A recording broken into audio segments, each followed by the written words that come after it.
Buenos días, señores estudiantes.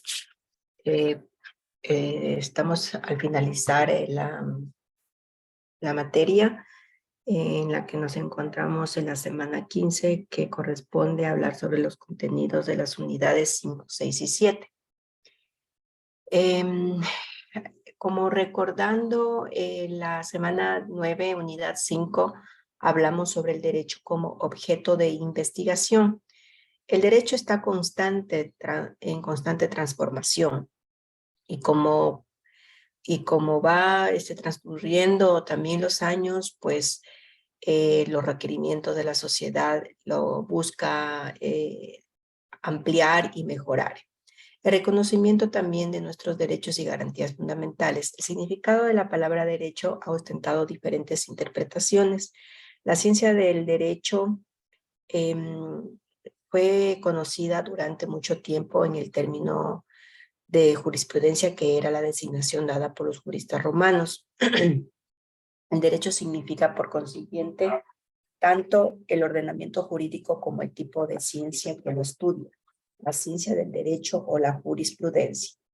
Cuando hablamos de derecho constitucional en épocas de la colonia y lo confrontamos también con el derecho constitucional contemporáneo, nos estamos refiriendo básicamente a dos etapas del derecho histórico y por consiguiente a un momento de la vida en que la sociedad, a un hecho social, por tanto el derecho es un fenómeno histórico y cultural. Un análisis minucioso determina que tales significados corresponden a tres aspectos. Estos aspectos nos estamos referenciando también básicamente a dos etapas en desarrollo histórico. Por lo tanto, el derecho es un fenómeno histórico y cultural. Esos tres aspectos básicos en cualquier momento de la vida jurídica, un aspecto normativo como derecho, como normativa, como ordenamiento y su respectiva ciencia, un aspecto táctico también, que es el derecho como hecho, y en su perspectiva social e histórico, un aspecto axiológico, que es el derecho como valor de justicia. La tridimensionalidad del derecho ha sido objeto de estudios sistemáticos que han culminado con la proposición de tres aspectos básicos. En cualquier lugar en el que manifieste un fenómeno jurídico, siempre está subyacente a un hecho motivador. El segundo, tales elementos como factores, el hecho, valor y norma, que no existen separados unos de otros. El tercero el derecho es una realidad histórico-cultural, de modo que la vida del derecho resulta también la interacción dinámica y dialéctica. Un investigador, un alumno que intente elaborar una tesis de grado en derecho puede también metodológicamente acercarse a un tema o problema con cualquiera de las tres vertientes antes señaladas: norma, hecho y valor. Las fuentes del derecho entendemos por fuentes de conocimiento jurídico el conjunto de datos, actos que dan nacimiento a un orden normativo y que sirve para comprender, describir, analizar y evaluar fenómenos sociojurídicos en un lugar determinado. Como puede observar en este cuadro, las fuentes del conocimiento son dos: pueden ser directas o formales, o indirectas o materiales. La fuente formal o directa comprende la expresión o manifestación de las normas jurídicas, o en otras palabras son los modos y formas por los cuales se manifiesta, exterioriza las normas jurídicas de un país. Las fuentes directas, a su vez, también pueden ser mediáticas o inmediatas. Son inmediatas aquellas elaboradas por un intermedio, por ejemplo, literatura jurídica, otras de tratadistas, recopilaciones, antología, etc. Son inmediatas aquellas gastadas sin la intervención de un inmediato que persiga fines científicos en relación al derecho. Se refieren a tres aspectos: el hecho, la forma y el objeto, pero el hecho constituido por la conducta humana, y la forma, legislación en sentido genérico, como códigos, leyes, ordenanzas, decretos, normas jurídicas, terminología jurídica y formularios. Objetos, instituciones, establecimiento, objeto que tengan relevancia también jurídica. Las fuentes materiales o indirectas, por su parte, las fuentes materiales o indirectas comprenden los factores y elementos que determinan el contenido de la norma. que son los hechos que dan mantenimiento a la norma, que son conducidas directamente por la elaboración de lo que comprende las situaciones de orden jurídico. También es importante tomar en cuenta los tres aspectos: hecho, forma y objeto, pero el hecho como conducta humana, la forma como elaboraciones intelectuales y el objeto de contenido pre, proto o meta jurídico. El prejurídico son el resultado de fenómenos de la naturaleza del hombre o del medio en que influye en el establecimiento de conductas jurídicas. El protojurídico, aquí lo jurídico se encuentra implícito también aún no claramente definido, por ejemplo, como el hecho protojurídico, que es cuando las normas morales de una comunidad se confunden con las normas legales, aunque con el tiempo estas normas morales se deslizan también de la norma jurídica. El metajurídico van más allá de las normas y conductas jurídicas vigentes en un momento determinado de la sociedad. La ley es una fuente directa del conocimiento jurídico, más en sistemas jurídicos como el nuestro, que tiene a la ley como primera fuente del derecho. La ley constituye la fuente hegemónica más importante de nuestro sistema jurídico. La ley, en la moderna teoría general del derecho, puede ser tomada en dos aspectos: uno formal, que se difiere a la que ha sido dictada por el Poder Legislativo conforme a los procedimientos específicamente protegidos, estas como un contenido regular de una multiplicidad de casos. La jurisprudencia. Desde la expedición de la Constitución del 2008, la jurisprudencia tiene mayor peso aplicativo, pues en la Constitución se establece la obligatoriedad de la Corte Nacional de Justicia para definir los precedentes jurisprudenciales que sirven de guía para la resolución de casos posteriores. La doctrina jurídica. Con este nombre se reconocen los estudios de carácter científico que los juristas realizan acerca del derecho, ya sea para sistematizar sus preceptos como para interpretar sus normas y señalar las reglas de su aplicación. La costumbre. Lagunas jurídicas. El juez no puede dejar de fallar pretexto de silencio, oscuridad o insuficiencia de la ley, porque incurre en responsabilidad por denegación de justicia. Surge entonces la necesidad de llenar la laguna. La costumbre es una de las fuentes formales del derecho que adquiere especial relevancia en la investigación de los hechos y fenómenos jurídicos. Por tanto, una investigación que tenga como fuente principal implica un trabajo de carácter empírico sociológico. La realidad sociojurídica. La realidad sociojurídica guarda relación con acciones, poderes, potestades o facultades de las personas que hacen o que otros cumplan con sus deberes y a su vez también que tengan que ejercer los propios derechos. La unidad 6 hablamos sobre las herramientas de investigación jurídica. Es importante conocer las herramientas de las que disponemos para realizar una investigación. Las herramientas de la investigación son la curiosidad, la abstracción y la comprobación. La curiosidad. También recuerden que el ser humano es esencialmente curioso y es esa curiosidad la que le ha permitido ir desarrollándose como ser humano y como hombre de ciencia, arte, cultura. La curiosidad constituye la motivación que haya despertado su curiosidad. El investigador debe escoger el tema que más le interesa, aun si es difícil o ya ha sido investigado, ya que siempre podrá analizarlo desde una perspectiva diferente o estudiarlo con otros métodos o instrumentos. La abstracción, pues bien, esta es la etapa en la que después de observar un problema empezamos a buscarle los posibles soluciones, y como nuestra tesis nos permite un estudio claro e indudablemente en este momento es cuando se plantea la hipótesis jurídica. Esta es la etapa más importante y sustancial de toda la tesis, pues el investigador comienza a cuestionarse algunos aspectos relacionados con su objeto de estudio. Comienza a elaborar técnicamente hipótesis de trabajo, es decir, a proyectar senderos posibles de investigación y consecuencia limitar las posibles variables a comprobar, también sus productos o metas científicos. En esta etapa juega un papel preponderante el director de tesis, pues orientará también de debida forma el desarrollo de la tesis de la investigación científica. La comprobación. En este momento de la investigación es cuando aplicamos las técnicas de investigación de campo, ya que la información que se obtenga de ella permitirá validar también y desechar también la hipótesis de trabajo y dará fundamentos a la discusión del trabajo y a la elaboración de los resultados de la investigación. como gran importancia que hicimos en la encuesta de la actividad de la aplicación a los funcionarios, que fue muy importante. En esta etapa también se produce a realizar una depuración de las variables contempladas a la hipótesis de trabajo, supone la comprobación y el descartar ciertos elementos innecesarios. La tesis o producto científico. La tesis como producto científico es resultante de un proceso investigativo.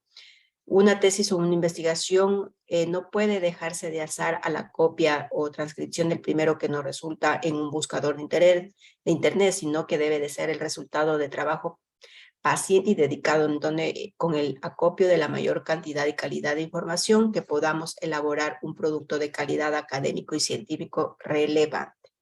Toda tesis jurídica implica recorrer todas las etapas que supone el proceso científico, ya que es el resultado final de la investigación jurídica. La variedad de productos científicos al alcanzar es ilimitada. Pero mencionamos también algunos de los más importantes: la teoría, hechos nuevos, clasificaciones o generalizaciones, reglas o principios, supuestos o postulados, tipos, modelos, eficacia de leyes, también sistematización de normas jurídicas, comparación de instituciones, etc. Como afirmamos anteriormente, una tesis debe de ser un trabajo intelectual que responde a un proceso sistemático fundamental y que reúne determinadas características de forma y de forma. Dichas características van a ser analizadas también. Como las características del fondo tenemos la unidad, demostración, profundidad, producto científico nuevo o diferente. La unidad supone coherencia, también armonía entre todas las partes de tesis, desde el planteamiento del problema, la comprobación de la hipótesis y las conclusiones a quienes se arriben. No es posible, por tanto, obtener conclusiones o no sean consecuentes de la hipótesis y sus variables, ya que las mismas pueden demostrar o descartarse. Demostración. La parte medular de la investigación jurídica constituye la debida comprobación y demostración de las hipótesis, ya sea argumentalmente o empíricamente. Profundidad. La tesis debe procurar penetrar y más allá de la esencia misma de un objeto de estudio y no caer en generalidades narrativas. Toda investigación tiene como meta conocer más a fondo algún fenómeno u objeto de estudio. El objeto de estudio debe ser claro y delimitado. Como por ejemplo, un fenómeno amplio es el delito y el cuasidelito, uno más específico que es el hurto, el más fácil trabajar con situaciones específicas que generales. Producto científico nuevo o diferente. En ciertas circunstancias podría parecer muy fácil escribir cierta cantidad de problemas e investigar, pero si se piensa que el valor o importancia que debe de tener es preciso atender a ciertos criterios de selección, empezando por la relevancia científica y humana contemporánea, la investigación debe procurar una perspectiva de análisis nueva o diferente. Esto dependerá de las técnicas de investigación que visualice el objeto de estudio desde puntos de vista diferentes. En ciertas circunstancias podría parecer muy fácil discutir cierta cantidad de problemas o investigar, pero si se piensa en el valor e importancia que debe tener, es preciso atender ciertos criterios de selección, tipos de tesis jurídicas. Dependiendo de la forma que se analiza un problema o una institución jurídica, la tesis son diferentes tipos. Histórico jurídico, jurídico comparativo, jurídico descriptivo, jurídico exploratorio, jurídico proyectiva y jurídico propositiva. Como por ejemplo, en la acción de protección de la Constitución del 2008 y la fenecida Constitución del 98 se pretende en las legislaciones de varios países contrastando también sus similitudes y diferencias para plantearles una tesis jurídica. Si revisamos o no encontramos a las implicaciones jurídicas, sociales, etcétera, realizamos una tesis jurídica descriptiva. Si queremos realizar un estudio más profundo sobre el femicidio y pensamos remotamente a sus conexiones sociales jurídicas a través del tiempo, desde los albores de la civilización del siglo XXI, realizamos una tesis histórica jurídica. Si lo que buscamos es realizar un estudio de cómo el femicidio se presentó en las legislaciones de varios países o de varias familias jurídicas, constatando también sus similitudes y diferencias, lo que estamos hablando es de una tesis jurídica comparativa. Si al femicidio lo estudiamos a profundidad sin dejar de lado ninguna de sus implicaciones jurídicas, sociales, psicológicas, etcétera, realizamos una tesis jurídica descriptiva. En cambio, si realizamos un estudio del femicidio superficial sin entrar a detalles de su esencia o de sus implicaciones, desarrollamos una tesis jurídico exploratoria. Este tipo de tesis presenta un escenario general del problema en estudio, lo que permite ser la base para que surjan nuevas tesis más específicas y que desarrollen a profundidad uno o varios de las aristas del problema. Para realizar una tesis jurídica proyectiva sobre el femicidio se debe determinar cuál es el camino que debe seguir la legislación para alcanzar, en este caso, la erradicación del cometimiento de este tipo de delitos o para que la norma tenga eficacia también frente al problema social del cual deriva en este hecho.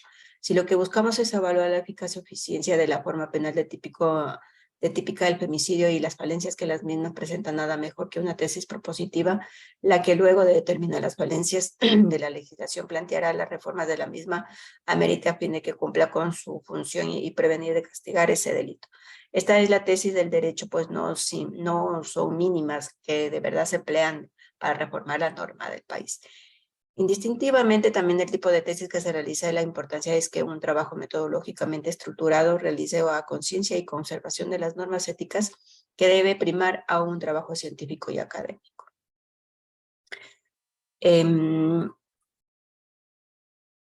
Entramos a la semana 11, unidad 7, técnicas para elaborar una tesis de derecho, el objeto o tema de tesis. Recordando de la semana 11, tenemos que lo primero que debemos elegir, escoger o determinar para dar inicio a una investigación, servirnos de las fuentes de inspiración, que son quienes nos acercan a los temas, a los problemas sobre los que debemos y podemos trabajar, partir también de la simple observación de un hecho, desde el estudio específico de un tema que nos genera alguna curiosidad, puede descubrir más de él. Planteamiento del problema. También tiene fases que cumplir, como son hallazgo, definición del problema, elaboración del problema y la valoración del problema. La hipótesis es la guía o nos da el camino para realizar la investigación, por lo que debe de ser correctamente planteado a fin de que no genere mayores dificultades al momento de realizar la investigación. Es por esto que determina la hipótesis que se puede realizar al azar si no cumpliendo algunas condiciones metodológicas. Fuentes de inspiración. En todo artículo que parezca interesante para los que van a hacer tesis de grado, resulta de suma utilidad enterarse de los temas que han sido objeto de estudio de una tesis presentadas a otras facultades, porque a través de ellos se nos revela el campo de interés científico y orientadas.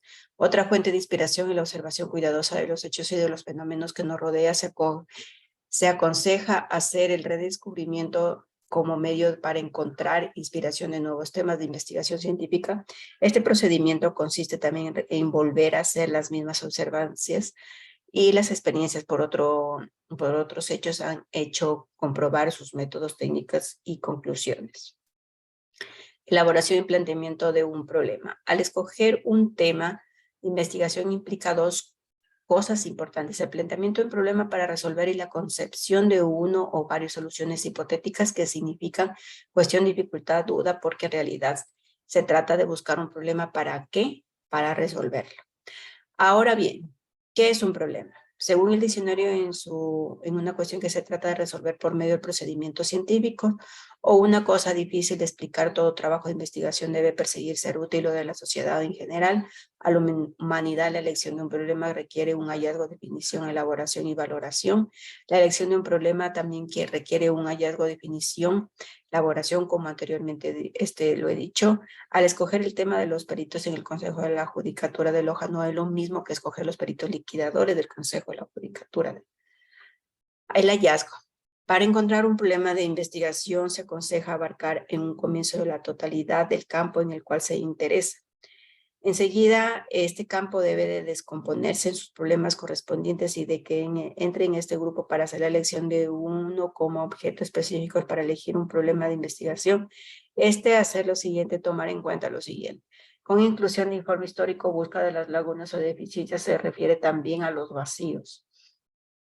Prestar atención a las incongruencias y contradicciones, a los puntos de discusión y a las conclusiones, de mostrar y seguir las huellas y sugerencias obtenidas a través de la lectura. Definición del problema. Definir el problema es separarlo de la complejidad de dificultades que se encuentran en cada situación, es especificar en detalle y con precisión, es individualizarlo por medio de minuciosas distinciones. Elaboración del problema. Elaborar un problema se ha descubierto y definido que es adquirir una nítida conciencia del mismo, es transformarlo en una idea viva en nuestra mente. Solo así puede iniciarse la búsqueda de una solución adecuada al problema planteado. La valoración del problema. La elección de un problema de investigación no podrá llevarse a término sin antes medir su importancia, es decir, sin valorarlo. No basta encontrar o descubrir cualquier problema jurídico, es importante también determinar su pertinencia. Así que el paso último en esta primera fase es de establecer si las soluciones del problema planteado vale la pena o no. En realidad, las investigaciones no se hacen al azar, a la aventura, sino que son dirigidas por una idea. La hipótesis señala el camino que debe seguir el investigador en medio de lo desconocido. Consejos para la elección de temas para la tesis en Derecho. El tema debe despertar interés al estudiante. El tema debe de estar al alcance de las capacidades del investigador o estudiante. Para escoger un tema de tesis hay que tener en cuenta la calidad y el número de los instrumentos de trabajo con que se cuenta. Se debe tener en cuenta también la facilidad para conseguir fuentes de información. Debe evitarse elegir un tema sobre el cual haya versado un buen trabajo en los años anteriores o se haya publicado recientemente estudios análogos. De manera general, debe reunirse los temas extensos y elegir asuntos especializados muy concretos para luego profundizarlos. El tema debe escogerse con tiempo, lo cual permitirá reunir sin énfasis poco a poco todos los conocimientos y datos necesarios que son libros, revistas, artículos, periódicos, datos estadísticos, etc. Si es posible, los temas deben buscarse sin aislarse del mundo, pensando en las justas necesidades, ideas y aspiraciones del proyecto de la humanidad. En la unidad 7 se habla sobre las técnicas para elaborar una tesis de derecho, como segunda parte. Los consejos para la elaboración de temas para la tesis de derecho. Tenemos que el tema debe de despertar el interés del estudiante, como anteriormente se lo dijo. El registro también y colección de información, las fuentes bibliográficas, fuentes, documentos propiamente dichos. La lectura, la selección y el registro de datos. Hay dos tipos de planes que no se debe de confundir. La investigación y la exposición, la elaboración de este último corresponde al proceso de elaboración de un informe. En la elaboración del plan provisional debe hacerse en forma de cuadro sinóptico donde se refleje la forma gráfica y la idea central de sus derivaciones lógicas. En los criterios de planificación tenemos dos criterios principales, el histórico y el sistemático o lógico, y dos secundarios derivados de la combinación de los anteriores, el mixto y el ecléctico. Esto es todo, señores estudiantes. Muchísimas gracias. Hasta la otra semana.